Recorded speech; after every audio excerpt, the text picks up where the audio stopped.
Como já dito em outros vídeos, nos 3 primeiros, a intenção desses curtos vídeos é tratar de alguns temas da psicologia jurídica no direito de família e abordá-los de uma forma bastante sucinta com comentários gerais. A sequência de vídeos planejada é a sequência que diria respeito aos tipos de ação que existem em vara de família. A gente ia tentar abordar cada um deles. Vamos fazer isso, mesmo sabendo que existe aquela proposição da intervenção que trata o caso fora, ou pelo menos um pouco mais além da ação judicial nomeada. Mas antes de entrar nessa sequência, houve a sugestão do Cláudio César Lopes, que foi uma das pessoas que assistiu os 3 vídeos. Ele pediu para que fizesse um comentário bastante simples e sucinto a respeito justamente dessa possibilidade que o tribunal criou, os tribunais criaram a partir do novo Código de Processo Civil, da existência do cadastro de peritos. Se isso valia a pena, se não valia a pena, quais são as questões colocadas hoje. Então a gente vai fazer esse comentário bem rapidinho sobre esse ponto. A primeira coisa interessante a se colocar a respeito do cadastro de peritos é que ele veio, pelo menos assim se entende legalmente, a intenção, vamos dizer assim, do legislador, que é o termo usado, né?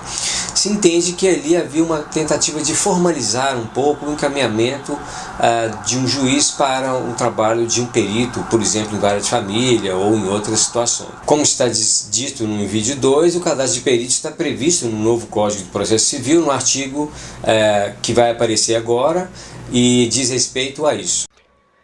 O primeiro artigo é esse 156, para citar aqui numa sequência interessante, que é o juiz que será assistido por perito quando a prova do fato depender de conhecimento técnico ou científico, que não é nada de novo.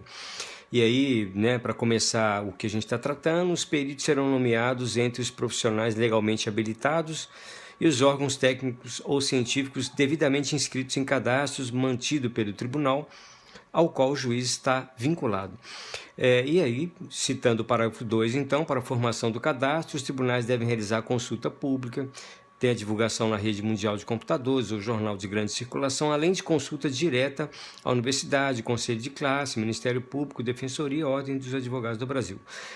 Justamente aí a gente já percebe essa necessidade da formalização da perícia que a gente estava dizendo. O artigo 95, no seu parágrafo 3º, vai tratar justamente da questão do pagamento da perícia quando houver processo em gratuidade de justiça.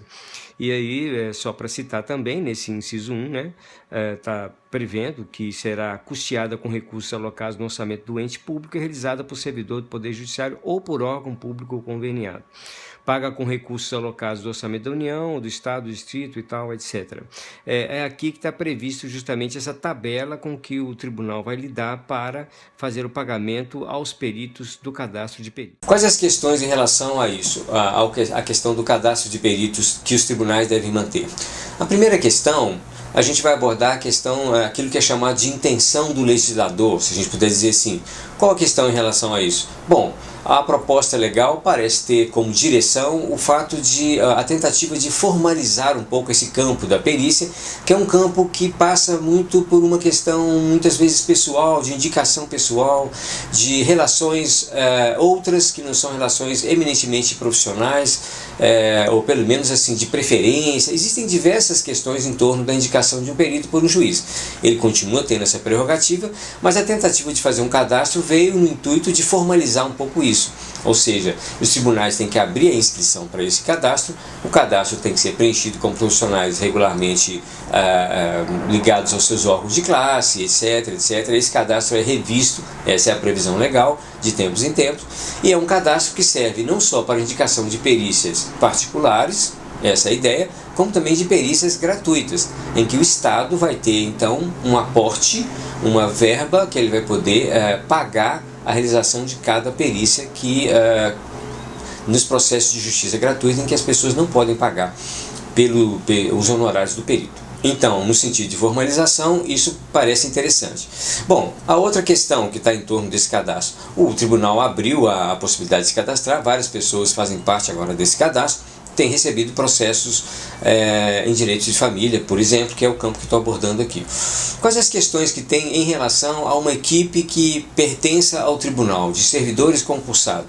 Bom, primeiro que o perito ele vai atuar no seu espaço próprio, ele não tem um espaço próprio do tribunal ou uma equipe articulada que possa trabalhar junto, que possa discutir casos, que possa ampliar o trabalho, ou pelo menos as perspectivas de análise de um caso.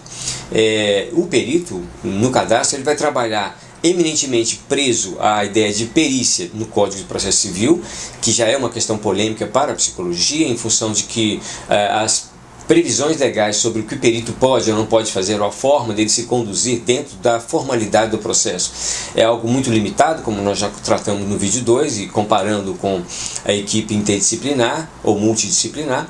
Esse é um ponto. Então já tem uma atuação limitada, uma atuação que vai ficar muito mais restrita àquele perito na sua proposição clássica, que não combina muito bem com a psicologia, que é analisar, observar, analisar e informar.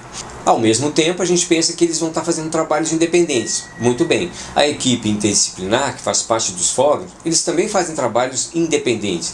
Cada profissional, ou dupla de profissionais, quando tem as duas áreas atuando junto, estão trabalhando em determinados casos. Não é um caso de um coletivo, é um caso de um profissional. Ele assume a responsabilidade pelo relatório que ele produzir ali. O perito vai fazer a mesma coisa, mas ele vai estar trabalhando muito sozinho, sem articulação. Ele não vai estar, a não ser que essas pessoas pertencentes ao cadastro se organizem para se encontrar, para discutir orientações, debater questões, eles vão estar trabalhando muito sozinhos. O que no campo da criança e do adolescente, o que inclui direito de família, não é uma coisa muito interessante. Poder debater isso em grandes congressos, poder ter equipes que têm uma certa direção de trabalho no sentido mesmo da justiça, do melhor interesse da criança, é sempre mais interessante. A questão diz respeito aos processos judiciais em que haja justiça gratuita e o tribunal tem que prover um determinado valor para pagar essas perícias. Hoje, em outubro de 2016, em que essa experiência de certa forma está no início, esse valor é muito baixo. Por quê? Porque você vai encontrar uma perícia, vamos pensar pela questão da perícia, que é o que a gente está tratando, em que pequenos procedimentos ou poucos procedimentos vão possibilitar concluir e enviar um relatório ao magistrado. Contudo, a maioria dos processos em direito de família que há conflito familiar, eles são bastante complexos e os procedimentos se ampliam e diversificam bastante, como a gente já tratou em outros vídeos. E o pagamento é o mesmo, não é por procedimento, mas é por perícia concluída, por processo. Então, há uma questão aí que quem se dispor a essa experiência vai ter que lidar, que é um pagamento baixo quando os processos são em justiça gratuita, pelo menos até hoje, outubro de 2016. Esse valor é um valor que é estabelecido numa tabela pelos próprios tribunais de justiça. Enfim, quem acha que a experiência é interessante de estar nesse lugar da interface do direito de família, por exemplo, e a psicologia ou a psicanálise, pode ser uma experiência interessante. É preciso ouvir as pessoas que estão passando por essa experiência para que elas nos digam se isso está sendo interessante ou não. Derivações dessa experiência a longo prazo, como a gente citou, uma possível precarização do trabalho do psicólogo junto ao direito de família, que é, por exemplo, a perspectiva de que todo processo de direito de família fosse para o cadastro e a equipe interdisciplinar se tornasse obsoleta, é uma perspectiva polêmica, complicada, ela está sendo debatida pelos conselhos regionais de psicologia e a gente tem que ver o que isso vai gerar mais para frente. Não era um efeito esperado, mas é um efeito que pode acontecer em função dessa ideia de que a psicologia e o interesse da criança e do adolescente se aplicam aí como qualquer outra perícia em determinados procedimentos judiciais. Enfim, espero ter contribuído com esse pequeno ponto e a gente vai passar agora para outras ações daqui para frente.